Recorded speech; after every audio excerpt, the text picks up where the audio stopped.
Hey y'all, here's a quick video on some things I do with the Delta2AlphaDesign Ragnar bands. These are silicone bands that are superior to all other types of rubber bands or silicone bands. These things are awesome. So I'm finally going to show a couple things that I've been doing every day with the bands. The first thing is well, I just wear them. I wear them in case I need to use them. So like it helps with friction for opening jars or even grabbing onto tools. You can throw these quickly around other structures to create a better grip. So I really like to just wear them. They come in a lot of colors. By the way, I bought all of mine. This is not something that I was asked to do. I just really use these literally everywhere all the time.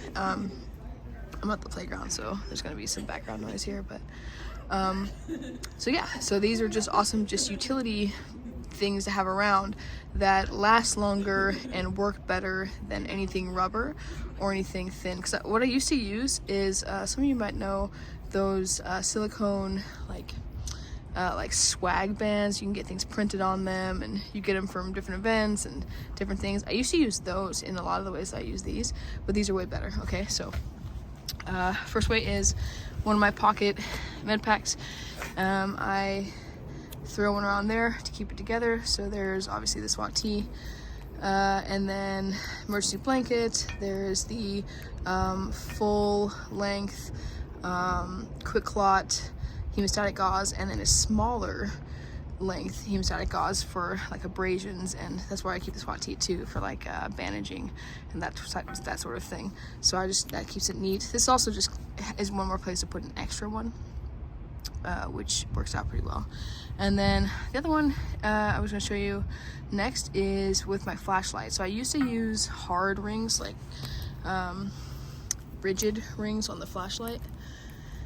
I still would and do, but to be honest, I lost my favorite flashlight, and then I lost my backup. It was sort of a sign to finally upgrade. So I upgraded my flashlight, and it's so funny because I upgraded my light and I've been carrying it like this. So that, my friends, is actually, it's two. So it's one Ragnar band wrapped around the light body itself, and then it's a second one that's slung through here. And I'll tell you, these exact ones I've had on there for about two and a half, 3 months, without ripping, without anything. So reasons for, first of all, it there, and then how I use it.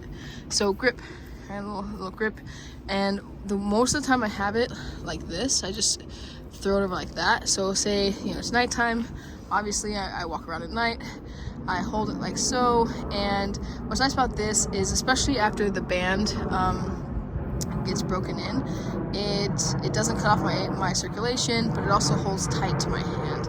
So this does restrict the ability to do all the cool flippy stuff, which is fine. That said, that's still a potential if you just want to hold it, say like this, where you have it a little more loose and it's just a retention. So there's still pretty versatile in that manner if you work with it. But most of the time I have it like this. I also will have it so like during my shifts, I say like a lot in this video, during my shifts at various security type things. Everyone knows a flashlight is pretty key. So I'll just have it like this in my hands. I can still gesture, I can still do other things. This also fits over my gloves. If I'm on, say, a bike path or something at night. A lot of times I don't like to do the call outs like on your left or this and that. I prefer to use a bell, or actually at night I'll flash. I'll flash somewhere in front of me, and that kind of lets people know, hey, there's something coming on. And this will fit around my glove in that way. So that's that usage. And then the final one I wanted to show in this video is here with my pepper spray, my palm pepper spray. So I have a few different versions. They come in all kinds of different versions as far as the connecting point. This one just has a hook. So what I have is I have it on a band, and I actually have it down my sleeve. Now the reason for this is I'm not always wanting to carry this in my hand. It's sometimes that's the key. So that's the case where I just like want to have this in my hand, but that's not always the case. And I also don't want to necessarily always have to go into a pocket or something to draw it. So most of the time, I'm gonna have it on the band. And I'll have it maybe semi out depending on where I'm at, or even fully tucked. And then when I seek it, I just reach down, there goes my flashlight, grab the band and feed it into my hand. I'll do that one more time. And obviously this is me, I practice, I have to keep practicing. It's not always perfect, it's not always swift, different positions, etc., etc. But just as a general like way to carry it, where it's not directly in my hand, but it's very close. As long as I have my second hand, obviously it does take that. It's not the same as having a one-handed draw out of a pocket, but you get the picture. It's one more option, and it's one way that I use the Ragnar Bands. So that's it.